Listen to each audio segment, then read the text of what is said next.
transformational leadership is not so much a destination. At least that's what I'm coaching my clients on, is that it is a journey.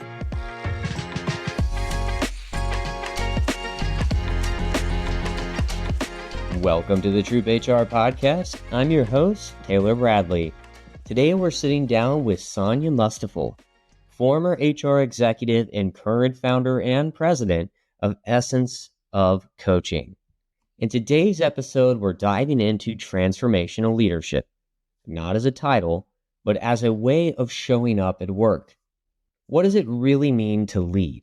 How does self-awareness, transparency, and trust shape the way that we influence others?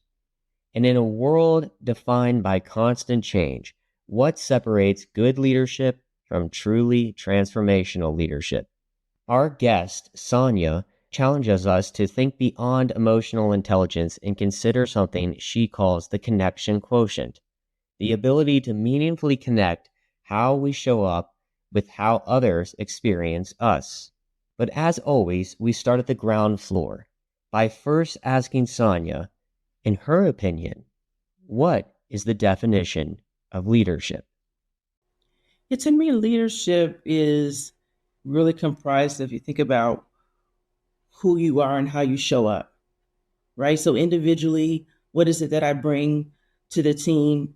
How am I self-aware? What are the things about the way in which I move within the organization are really how I would define leadership. And I love that as our baseline. And to evolve into the transformational aspects of leadership, one thing that I feel a lot of folks confuse leadership with is a title. And I didn't hear that in your definition. And so what I'm gathering is anyone can be a leader. I'd love if you can maybe expand on that and how it may not be tied to just a title. Yeah, I think we've evolved as organizations and teams that growing up, that was part of the way in which I saw my career. It was climbing the career ladder and it was based on title. Now, when you look at what leaders and how they show up, the title is really, to me, the description of the work in which you do. The leader is the way in which you go about that work. And so you think about, the title, is that necessary for me to do the work? I think it's important to recognize in terms of the level of work that I'm doing, whether it be from a tactical perspective, whether it be strategic perspective. But all of us, in essence, are leaders in terms of the work in which we do, whether we're project managers to the executive vice presidents of organizations, anything in between that is incumbent of terms of how we move the organization. So all of us have some component of, and the responsibility, I believe, of what leadership is. You spoke a little bit about the ways of working. And if you had to highlight, what are a few traits of good leadership? And then what would be a differentiation to get you to that transformational stage on those traits? So you think about good leadership and what that looks like. I go back to this starting point of self-awareness, and someone who's really self-aware.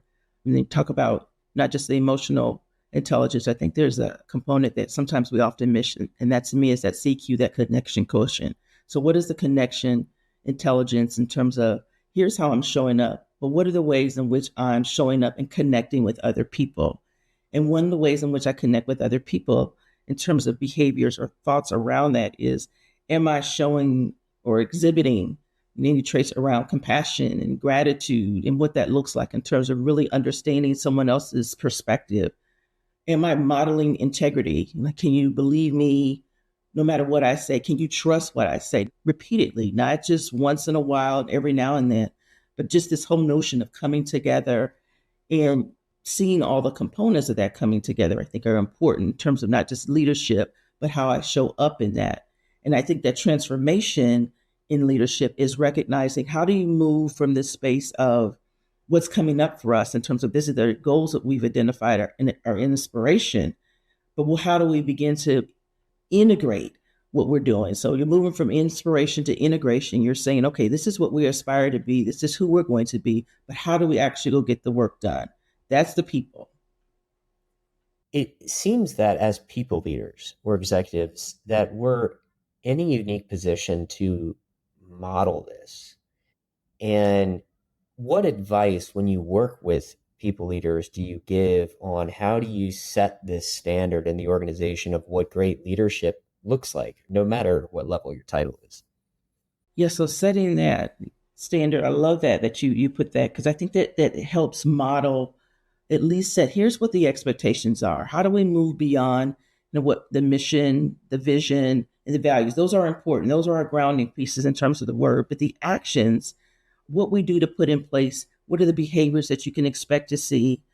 Really, I think it's important to hone out clarity and maybe even the cadence of that, right? So here's what we say we're going to do, here's how we're going to do it, and here's the cadence in which this is how we'll operate. And then if that changes, let's talk about the movement in that and this whole notion of transformation. We're in this space now. We're going to continue to be in different forms of change. And I think it's important to, as leaders, which all of us are in that conversation, how do we navigate that? How do we show up in that space where things are changing? That's the one constant we know for sure is change is going to happen. But how do we show up? Recognizing that there's different components, there's different nuances, whether it be professional or personal. And those are intertwining, I think, now more than they ever have before. And what I appreciate that you keep weaving in here is a level of self-awareness of how you're presenting, of are you being that model, setting that standard in your organization. And one thing that I appreciate doing is offering to our listeners a level of vulnerability on my side and my background so that others may learn. And when this was more than a decade ago, so I've made progress. I'll start with that at least. Is at a small startup, I was going for a head of people role, and that role opened up, and I ended up not getting selected. And I thank the COO that I worked with at the time because I really struggled with that. It was earlier on in my career. And he shared with me, hey, one of the reasons is how you show up. You get stuff done, you execute, you deliver on a level of strategy that we haven't seen before, but the way that you make other people feel and not bringing them along on that journey is what was a barrier for you. And that was something where I didn't have that level of self awareness. Yeah. And I'm so thankful that we had people, or I had people in my life that ended up giving me that feedback. Wish it would have been more proactive. But what are some advice you would have to leaders that may need to dig in a little bit more on the self awareness aspect of this? I think there's an opportunity, especially in the HR, when we talk about self awareness, it's really seeing it as an opportunity to think about what is it that I need to own in this space, whether it be my workspace, whether my team space, and how I interact with others. And we really have a gift, I think, oftentimes in 360-degree feedback.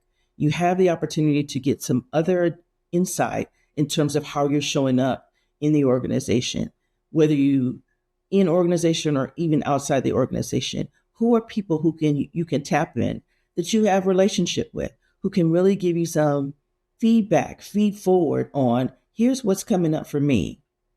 Not even just so much your strengths.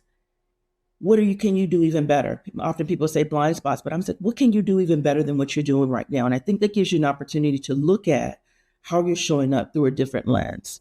So to your question about self-awareness, I think the key to that, but part of owning that self-awareness is, hey, how you think you may be showing up is a definitely one component, but I think the perspective of others is something also to consider. What you shared just now, I actually never heard anyone put it this way. And so I want to highlight this again for our listeners is not only having someone to identify your blind spots, but things that you're actually doing well, how can you do it better? Yeah. Is an interesting thing that may be a gap sometimes from the mentors you have, or going back to one of our episodes in season one, someone encouraged our listeners to have a board of advisors for themselves, right? Maybe not just one mentor, but several. And I'm so glad you shared that. That was so unique. I've not heard it put that way before. Now, we're setting a standard, we're setting the model, trying to be that model. But now, as someone that is a transformational leader, when they go through periods of change or uncertainty, and I know our listeners as HR executives have never experienced change or uncertainty before, but Right. let's pretend that in our day to day we go through these things. What does transformational leadership look like in those periods of time? For me, in those times that, how I've experienced that, right there in the center is transparency. It's sharing with people what you know, sharing, hey, when I don't know, and even more importantly, when I do know, here's what I'm going to be able to share. I think when you have this whole notion of ambiguity and change, like when you don't know what the next thing is, human nature is to fill in the blanks with what we think that is. And that's usually not positive. We fill in the blanks with something we may not know. But when you have that transformational leader that says, you know what, here's where we are today. And sometimes it doesn't always line up to what we thought it was going to be. Let's own some of those mistakes. Let's own some of those conversations. And even more importantly, I think it's important to recognize that transformational leadership is not so much a destination. My hope is that, at least that's what I'm coaching my clients on, is that it is a journey. Once you continue to reach the milestones, what's the next space? 10, 15 years from now, it's going to be different than it is today. So to say that we've transformed in some components we have, but as we learn and grow together, we're realizing that there's still yet more work to do. And how do we celebrate along the way? How to be realistic in terms of there's still underlying pressures and pain points that people are experiencing. And let's at least have some level setting on how people are showing up and what are the needs that they have in order to show up in their best self. So that's flexibility in the workplace, that's taking care of themselves in the workplace so they can take care of the priorities and the deadlines that are coming and that they're faced with. How can we as leaders continue to have conversations about that? It's a journey of continued evolution. Oh, yeah. And I really enjoy the transparency part of it. I learned early on in a career in HR, and I learned from many great mentors along the way, but a way to navigate difficult conversations or unpopular journeys that you have to take an organization through is transparency eliminates a lot of the awkwardness. It eliminates a lot of the consternation because you made a great point around people don't fill in information gaps positively as well. And I had a mentor say at best it would be neutral, but more commonly, human nature is we fill in information gaps negatively. He always made the joke of no one ever says, I don't know what's going on, but I bet it's great. That's just not the natural human tendency that we have. And when you're coaching your clients, how do we, as HR leaders, get other executives on board with this transformational aspect? Because that alone is a change management that we need to go through. So, how do we get other folks, aside from modeling, but maybe have more intentionality behind bringing them on this journey?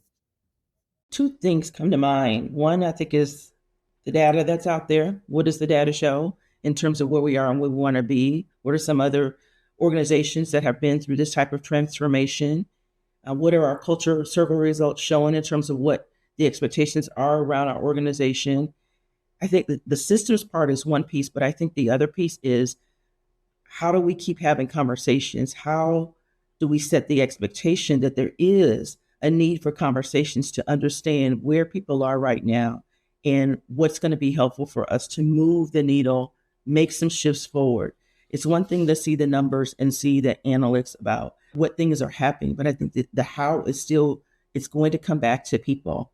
And what is it that we need to look at in terms of skill set? Do we need to reskill? Do we need to upskill? What is it and how is it that we're going to do that? And I think the ways in which you do that is really centered around the conversations. Let's not make assumptions. Let's have a conversations about how things are showing up for people. What are we doing in the performance reviews? What's coming in through the quarterly check-ins, the one-on-ones, and even succession planning? Where are those conversations leading us, and how does it tie back to the ultimate strategic plan in terms of what we've identified in terms of this transformation that we say we want?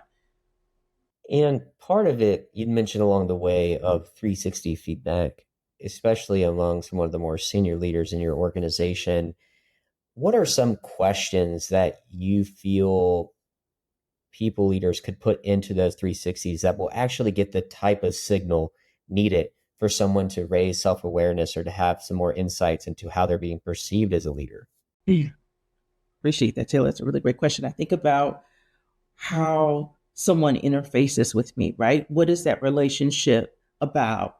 And so it was specifically around, is there accountability, right? So can I count on Sonja to say that she's going to do what she said she's going to do? That's the reliability.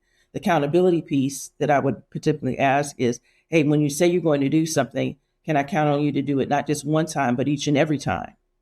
And maybe a third question, in addition to reliability and accountability, maybe collaboration, right? So how are you working? How I work well with others? What does that look like in terms of integrity?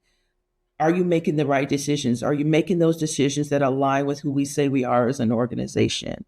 So I would say reliability, accountability, questions centered around that as well as integrity, I think are integral in terms of really understanding who someone is and how they show up for themselves as well as for the team. And on the other end of the spectrum, I do think that what I've observed in the industry is we don't talk about leadership until someone gets in a manager position or executive. So let's take a moment and talk about those folks that are emerging in their careers. They may not be managing people yet, or may be taking on their first job. What advice would you have to them of how they can exhibit transformational leadership even as they take on some of their first and early roles? Jumping in to those projects or initiatives that are actually going to help develop them as leaders, right? To your point, going back to not necessarily having the title, but part of that is demonstrating what does it look like to be a leader. Typically, we think of manager and managing of projects or managing over people instead of learning the skills that it takes to really connect with people in the work in which they do. How do you lead someone when the differences, you got different people, different generations in the workplace now, and how do you really take time to really understand kind of not only what the changes are, but what are some of the dynamics that may be influencing change within the organization? So I probably think about at least think 2 or 3 points around that question. And one is, hey, be intentional about the projects that you want to be involved with. Be intentional about who you want to build relationships with, and be intentional about what is it that is going to continue to bring the team together as it relates to building trust. I think that's core and foundational to any relationship. To sum it up, it's taking that initiative. Just because you've just started an organization doesn't mean you can't reach out to that leader. There was, and I can't believe I'm blanking on her name, but she was the chief marketing officer when I worked at Squarespace. And she was so intentional about every time she'd get up and do an all hands of, hey, if anyone in the company has a question, is interested in marketing and interested in things we're doing, just reach out to me. Just DM me and I will make time for you. And I loved that. I absolutely loved that. One, showed transformational leadership on her part, but someone that's seeking to be a leader, they have that opportunity, they have that open door. And the other thing that you mentioned that really resonated with me is getting impactful things done is key. So execution and consistency. Consistency goes a long way when you're establishing your leadership brand. And two more questions as we come in here for a landing is one, when you think of leaders, could be famous leaders, could be leaders you've worked with in the past, who are some great leaders that come to mind as good transformational models to you? Ooh, great question. I'm thinking of a leader I had when I worked at Citigroup. And one of the things I shared with her is I wanted to be VP of HR.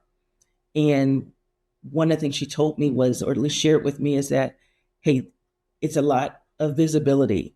And these are some of the things that you're going to need. And one of the things that I remember that was impactful for me is that she shared with me what that journey would look like. She shared with me what was coming up in meetings. She shared with me, hey, here's some of the strategic skill sets that you're going to need to be an influencer in that room.